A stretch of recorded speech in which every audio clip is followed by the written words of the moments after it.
Here in the U.S. and in Canada, Labor Day is upon us, and so today I will be talking about the shoresh Ayin Bet Dalet, which means work.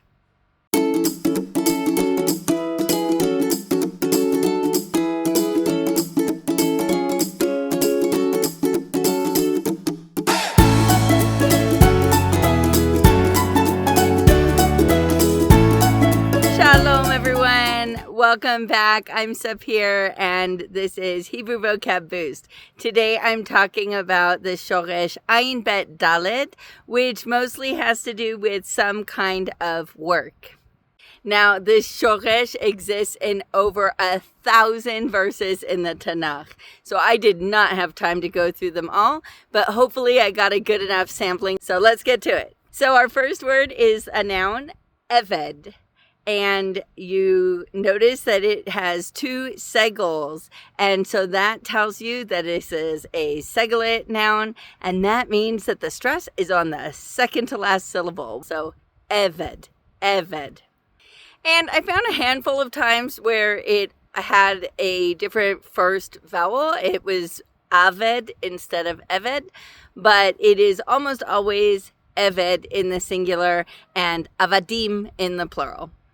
And of course, there are smichut forms, and it's possible to put the pronominal endings on the end to make a possessive. So we see all kinds of different forms of di, avdechem, avdecha, and they all basically follow the same normal pattern that all of the rest of the nouns follow. So the JPS translates this word mostly two ways. It's really got two translations: slave or servant. And so I don't know how they went about choosing whether an eved was a slave or a servant in all of the various contexts, but I'm sure they knew what they were doing. It also gets translated as manservant, official, as in like a king's official, serf, courtier, as in, again, somebody close to the king, and even soldiers. So you can see that these are people who are working for or serving somebody higher than they are, and some of these people are kind of in the lowest position in society. They have no power, the slaves, right? They don't have any power at all. Whereas a king's official or a courtier, these are people who are close to the king, so probably have a lot of power. So it's, it really runs a wide range of people in society. And there was another noun, avuda, which I only found it twice. I don't know if I missed a few. Avuda is a feminine noun, and it refers to the household. And because eved can mean servant, I think of avuda as like the group of all of the servants in the home. And then we have avoda. So it's very similar to avuda, the sound of it, only it has an o instead of an u in the middle there. And this now means work, service, or oppression. It's actually not a very common word in the Tanakh, but it was there a handful of times. It got translated 3 different ways. And then we have this word ma'abadehem, which got translated as their deeds. This word I only found once in any form, and we can see that it's got the pronominal ending meaning there on the end of it. So, and it's in plural. So I'm not 100% sure what the singular would be. I think it might be ma'abed, or who knows, it could be ma'abad. I'm not 100% sure.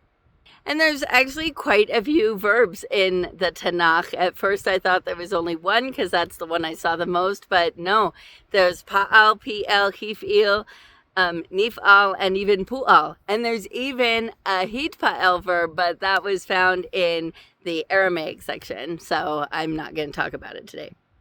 So the most common verb is the pa'al verb, which is la'avod. And everything about this verb and its conjugations are regular, except for the fact that we've got an ayin, which is a guttural letter at the beginning, and this causes some vowel changes. So if you think of other pa'al verbs, we have something like lichtov, likro, lilamod, right? They all start with a li, and this one starts with a la, and that's because of the ayin that comes right after. The most common translation in the Tanakh is to serve. And so this is like to do work for somebody, right? So it's to serve. It uses the preposition et, or sometimes the object has a pronominal ending, just like subjects often do in Hebrew. And so this is something that only ever happened in the Tanakh or in biblical times, or maybe even in post-biblical times. It's just not something that happens in modern Hebrew. So I'm not super familiar with all of the rules regarding, I'm not even sure what to call this phenomenon, but it's got the subject and the object both coded in the verb.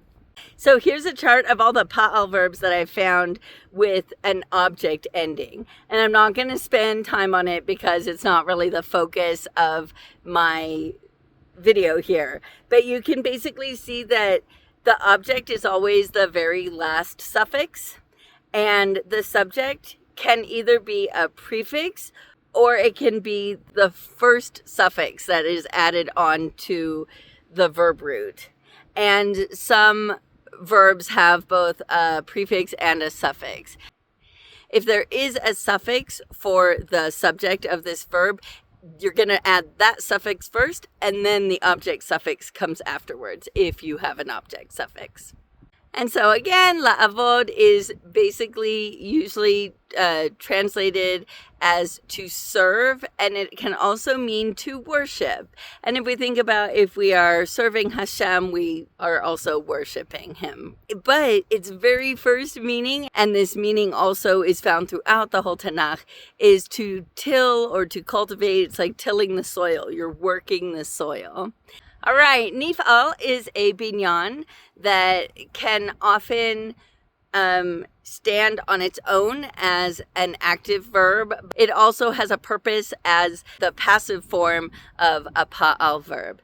And this shoresh has a nif'al verb, and it is always used as the passive voice of the pa'al verb, and always in the meaning of tilling or cultivating, so working the ground. Here are the 4 forms that I've found that are all dealing with passive voice of tilling or cultivating. So we've got ne'evad, which is translated as is cultivated.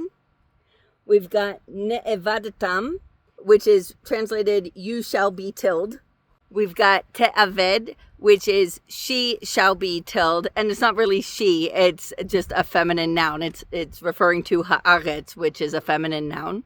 And then we also have ye'aved, it was in the phrase lo ye'aved, which means not tilled. All right, moving on to PL.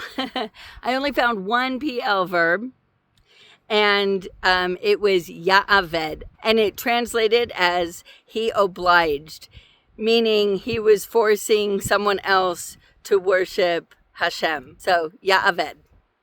All right, pu'al is the passive of PL, and we've got two instances of a pu'al verb with this shoresh, and they both were the exact same word, ubat. So once this gets translated as he was made to serve, and the other time it gets translated as he was worked, and there it's talking about a farm animal there, and it was actually lo ubad. It was a farm animal that had not been worked, right? Had never actually been made to work. All right, now we've got the hif'il, which is he'evid, and this is a little bit, you've got some funky vowels in there because of the ayin, the guttural letter, and we see this a handful of times. The most common translation is to burden. It was also translated as to make someone a slave, to make someone expend vast labor, or to see that someone works. All right, now on to modern Hebrew, a realm I am much more comfortable in.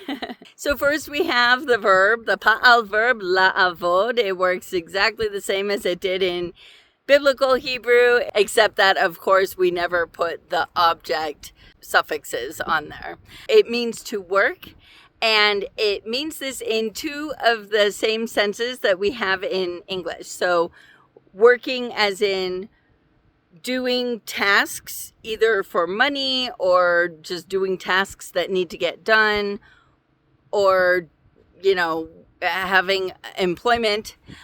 Or it can also mean to function, as in, like, if you want to say, my car doesn't work right now, you would say, hamechoni sheli lo ovedet. So, as is the case with a lot of verbs in modern Hebrew and in biblical Hebrew, the present tense forms can also function as the agent, the person who does whatever verb. So we have oved, ovedet, ovdim, ovdot, and those are workers. So a male worker, a female worker, right? Whatever. That's the way you say a worker. So it really no longer means to serve or to worship as it did in biblical times, although there are a couple of phrases that involve the idea of worship. And so we'll see that in a minute. All right, avodah is the noun that means work, or it also can mean a job. And it's a feminine noun, and it's very typical noun. So here we have 3 phrases that I found on the Academia's website, and they all mean either polytheism or paganism, or like idol worship. And so we can see that the beginning of each of these phrases is the word either avodah or avodat. So avodat is the smichut or construct form of the word avodah. And so now I know I just said that avodah only means work. It doesn't mean worship. But in these phrases, it kind of really does mean worship. And so when we see avodat, it's more like the worship of whatever the next noun is. So elilim is a plural noun that means idols or deities that are not Hashem. So avodat elilim is literally the worship of idols or of other deities. Avodat kochavim umazalot means the worship of the stars and the signs. And according to the Academia, this is a more colloquial term. It's not something that you're going to maybe see in an academic paper. And then we have avodah zara, and zar or zara means foreign. And so basically this is like foreign worship, as in worship that is done by others, not by us Jewish people. And so oved elilim is a pagan or an idol worshiper or a believer in a polytheistic religion. Of course, if this believer is female, it's going to be ovedet elilim. And if it's a bunch of females, it's going to be ovdot elilim. But for a bunch of males or a mixed group, it's not going to be ovdim elilim, it's going to be ovdei, because the smichut form, this is again a smichut form, and the smichut of the masculine plural has a separate form. And this is really, really common. All of the masculine words that in the plural, they end with im, that im turns to a when it's a smichut.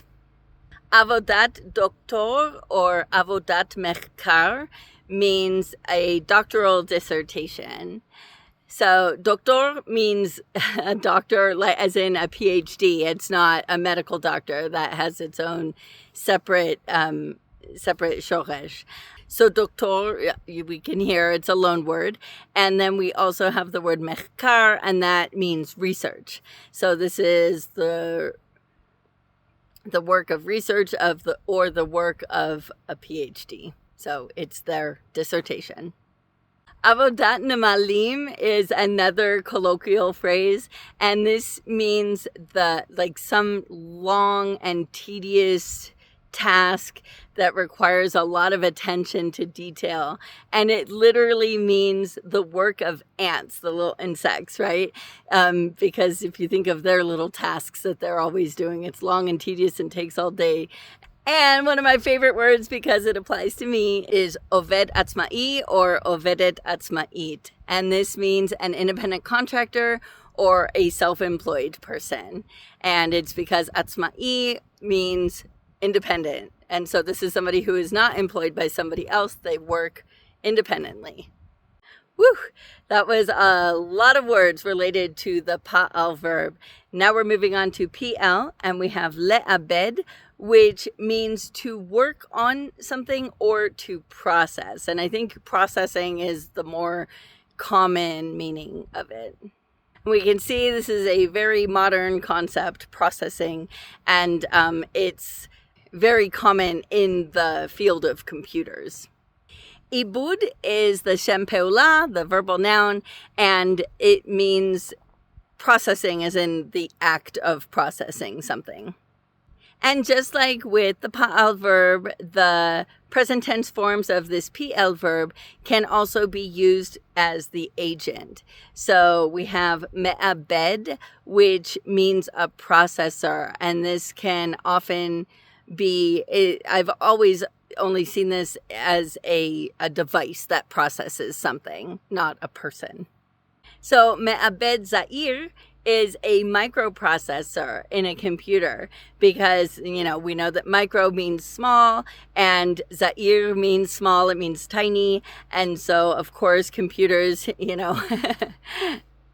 they keep getting smaller and smaller. And this is a beautiful thing because now we can keep our computers in our pockets. And it's all because of the me'abed za'ir.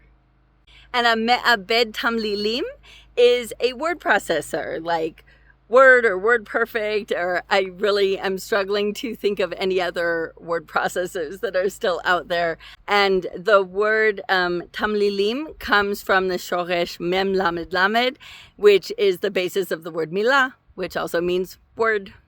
And me'abed mazon is a food processor, like a Cuisinart, because mazon is food.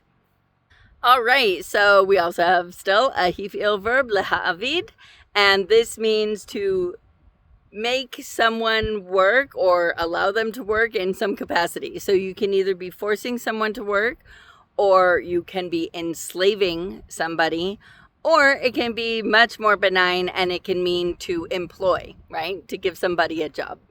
And again, the present tense, ma'abid, ma'abida, this can mean he or she employs, or it can be the agent, the employer. And eved still means slave. So in biblical times, it meant slave, or it could mean also a servant, which is a more benign thing. I'm not living in a world where servants are a thing, but I know that some people do employ servants.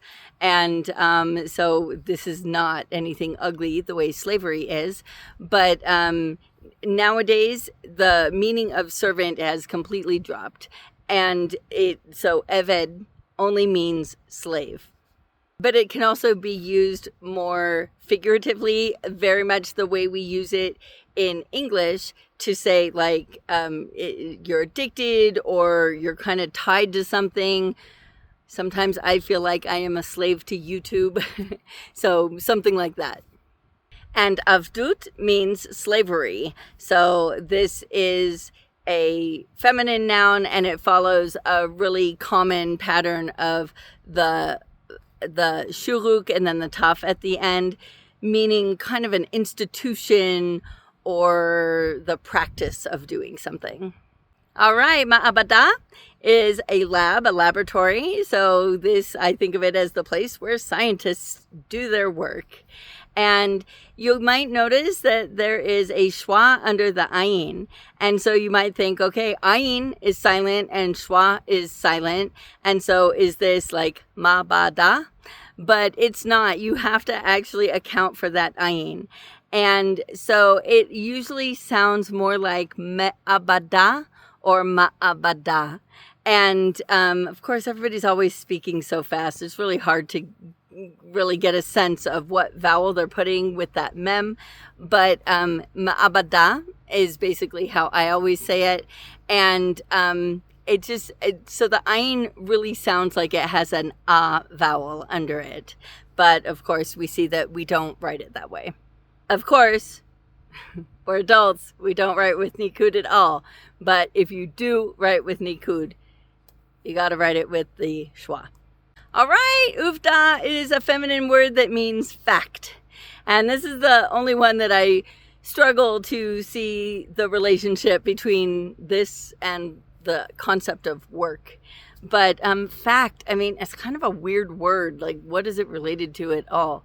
So it's got to go in there somewhere.